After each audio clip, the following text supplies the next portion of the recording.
All I'm offering is the truth, nothing more. We are told in the book of Proverbs that the fear of the Lord is the beginning of wisdom. Fear is a reverence, a healthy respect. When you learn the laws of electricity, you're very careful how you use that principle, because you know the consequences.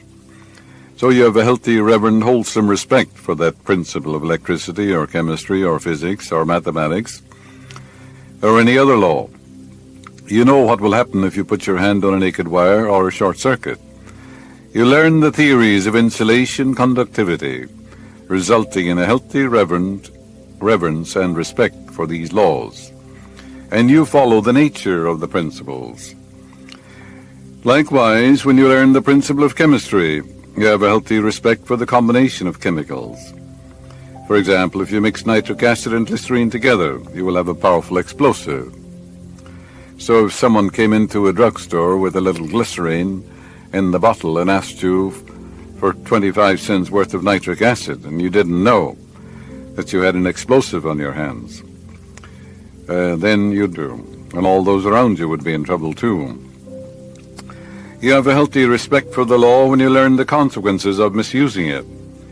You have a healthy respect for fire, so you do not put your finger in it.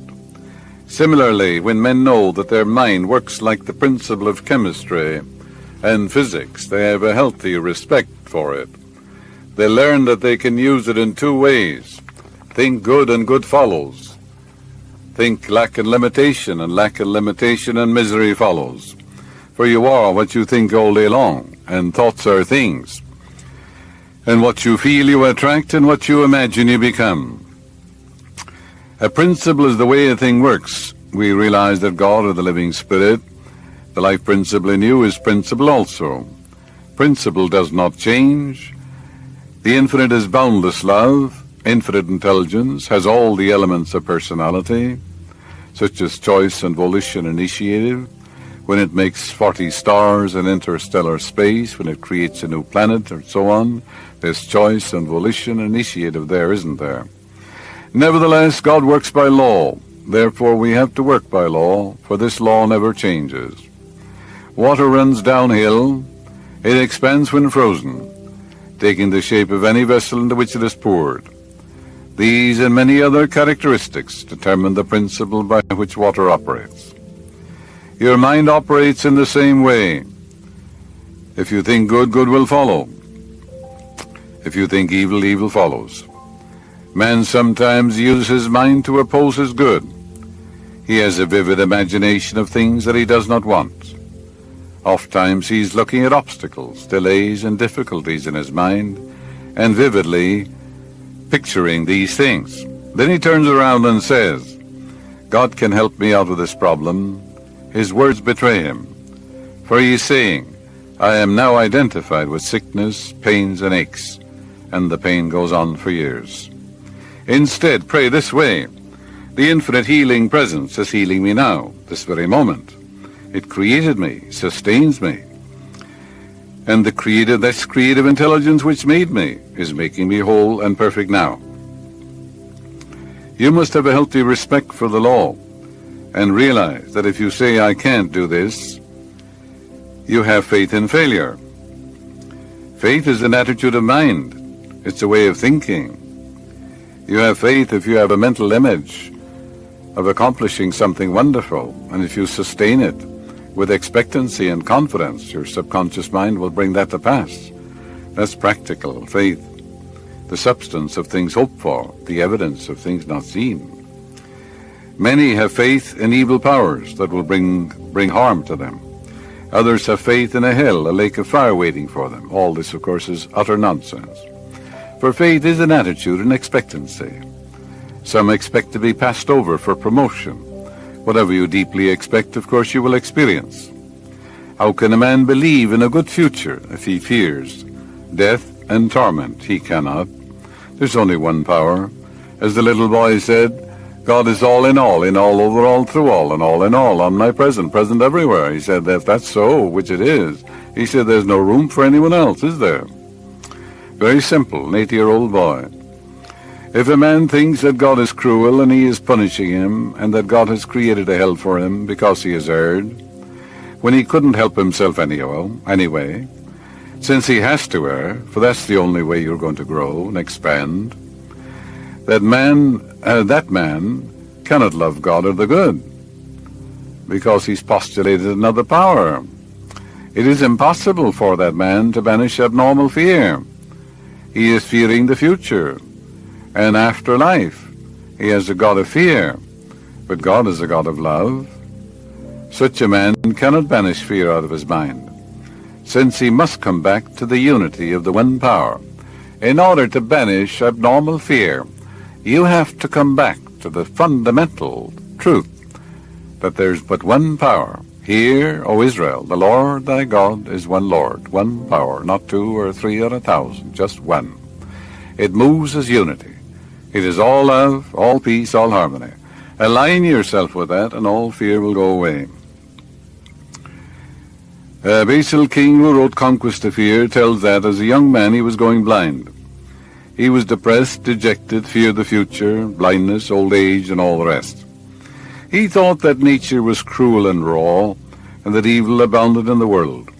He had strange, weird concepts of God.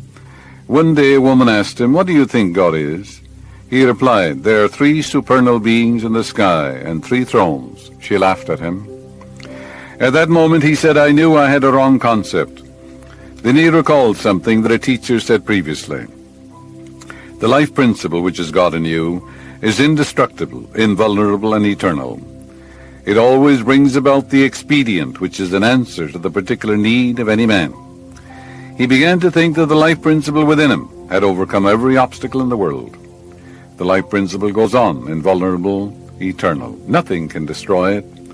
It gives fur to the animals in the north, hair to those in southern and temperate zones.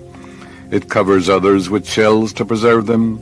Others are given a poisonous fluid which they emit when attacked. It takes care of all forms of life. When primitive man met the tiger, he was frozen with fear. Gradually there came to his aid the dawn of reason, imagination, and memory. Later man began to think, and this power within him responded to his thought. Always the life principle meets the particular need. The average man today has pigeonholed God, or the infinite presence, brings him out on Sundays and holidays in cases of death, birth, and marriage. The rest of the time he is put away in a corner. Some men are afraid to use the term God. Others look askance when God is mentioned, as they begin to think of him in terms of religious connotations, because each has a different concept of God, like the blind men of old describing an elephant. So Basil King, in meditating on the power within, discovered that the natural principle or life or nature is not cruel. When he combined with this principle in thought, mighty forces came to his aid. He no longer believed in 3 supernal beings sitting on a throne, but he perceived that God was the life principle within him. He found that God is the answer to every problem.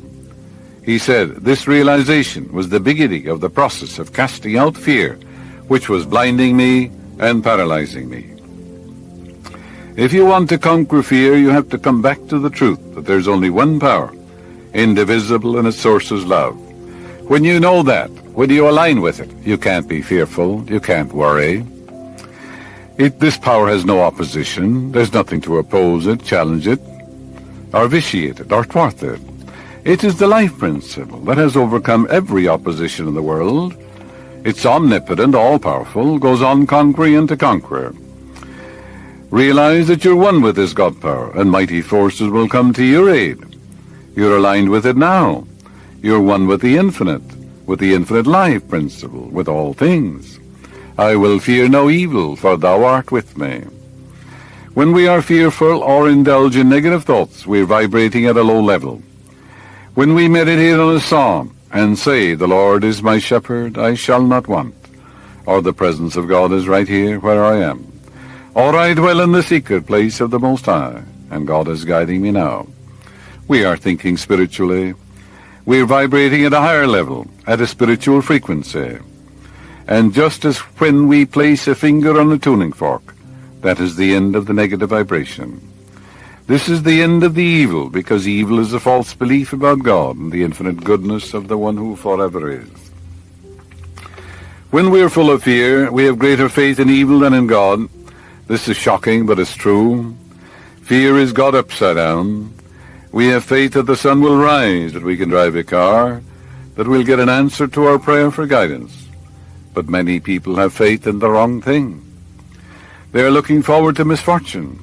They're afraid of their jobs, of losing money, of growing old, instead of realizing, I'm always in my true place, for God is my employer.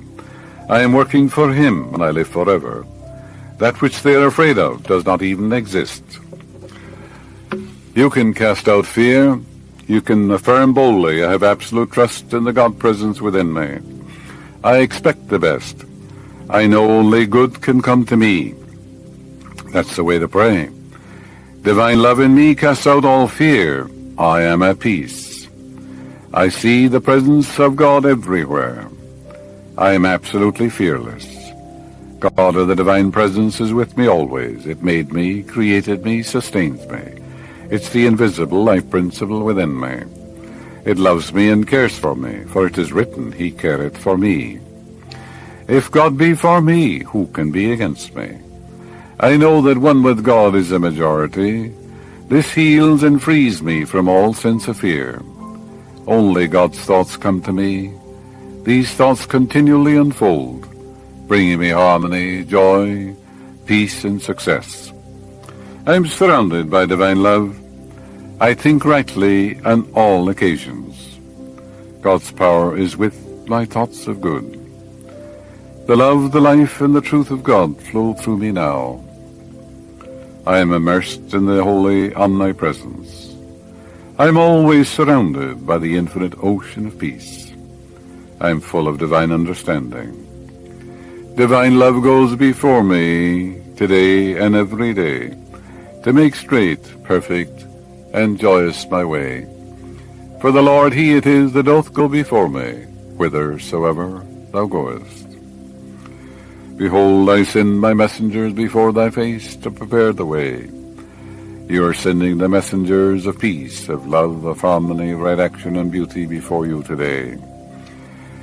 And these messengers fulfill your orders. They're faithful messengers. So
you'll discover that all your ways are pleasantness, and that all your paths are peace. You're one with that Father, with your Father within, and your Father is God. Fear not, He said, little flock, for it is your Father's good pleasure to give you the kingdom. And that kingdom of God is within you. The love, the light, and the glory of God surrounds you, unfolds you, and enwraps you. You're governed by the divine presence now. You love to work with others. You love to represent and express God's ideas.